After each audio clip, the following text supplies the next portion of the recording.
And I think you were expecting Lafayette, but you see it flash up there, and now what do you think? Well, I'm thrilled to be dancing. This is one of the best times of the year, if not the best time of the year, and I'm excited for this senior class. They're only one of two senior classes in Mississippi State softball history to go to the postseason 4 years in a row. Really led by Julia Eccles, a stable starter at second base and right field last year, and transferred in to our program, which she really has made an impact and a big difference in our program and the expectations of our program. And then really proud of our 5 sophomores that have really kind of put us on their backs and carried us through this season, especially Alexis Silkwood.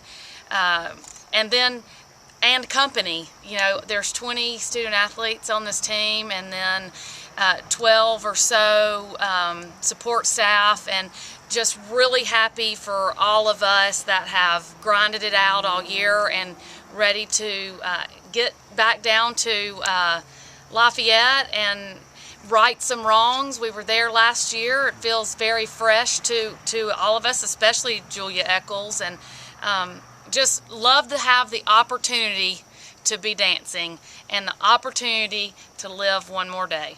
You said earlier in the week you expected a bit, but there was just enough uncertainty to kind of keep y'all on edge this week. Yeah, you know, you just never know.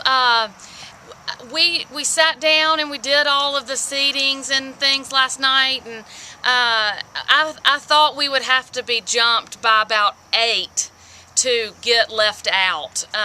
So I felt pretty confident, but you're not in that room, you're not in that situation room with those people on the committee, and you just hope your resume speaks for itself at this point. And I was quite confident that ours did, but it's just like waiting on Santa Claus. You know, you're not sure if he's going to be able to find your house or not, and thank goodness that our resume was strong enough to solidify another spot. What does this do for the program to kind of keep this postseason run going as far as recruiting and just what you're trying to build here? Well, I mean, it's huge. 4 years in a row. We need to continue to expect this to happen and continue to expect to be able to push for super regionals and push to be a national contender and push for a World Series, and just being able to get into the tournament year after year is great. It continues to build the resume, but it is not the end-all be-all. We are wanting more. We want to be a national contender. But this is just the process, just the first step. It's putting a brick on top of a brick on top of a brick. And if you buy into the process and you believe in that, and everybody that helped us lay the first foundation of bricks, that first team that went 4 years in a row, it's going to happen. There's no doubt. And I'm really proud of this group for laying that next layer of bricks for the next group. And we have some really talented young ladies already signed and committed to the program. Construction going all around us, and it's a huge, great thing for the softball program to continue to dance. With graduations done, spring semester out, I mean full-time practice. So what do you think your practice schedule will be? Well, actually, when we came back from the SEC tournament, we practiced as if we were playing in our particular game slot. So we practiced on Wednesday, Thursday, Friday, and Saturday as if we were playing our game in the tournament, because I want them to be prepared, to be able mentally and physically to be prepared to win that tournament. And we were off today for Mother's Day. A lot of the kids went home to see their moms. We'll be off tomorrow. We've got some community service projects going on. We have 3 teams. We divided the team into 3 teams. They have come up with their own community service project.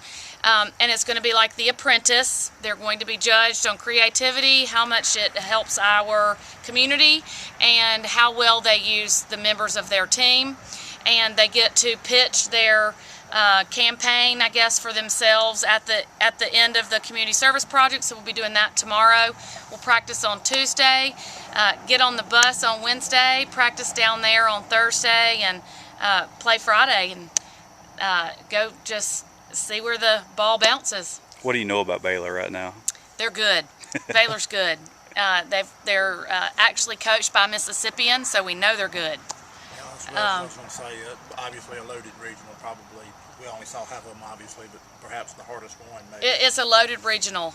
ULL has the home run leader in the country.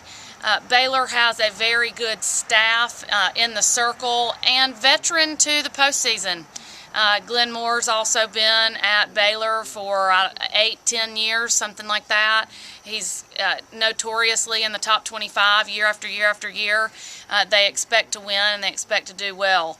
I expect for it to be a great softball game. And the SEC apparently got 11 in, based on what we've seen so far. With Kentucky getting in, that was the one that was in doubt. Obviously, another great year for the league. Yeah, and speaking of Kentucky, I never doubted them one moment. Their only losses are in the league, and if the other ones are very high in RPI, Florida State, I believe, and they were 24-4 going into the league. And they stayed ranked in the top 25, even only winning 5 games in our league. This league is brutal and it's tough, and I never doubted them for a moment. But yes, I do believe we get 11 in.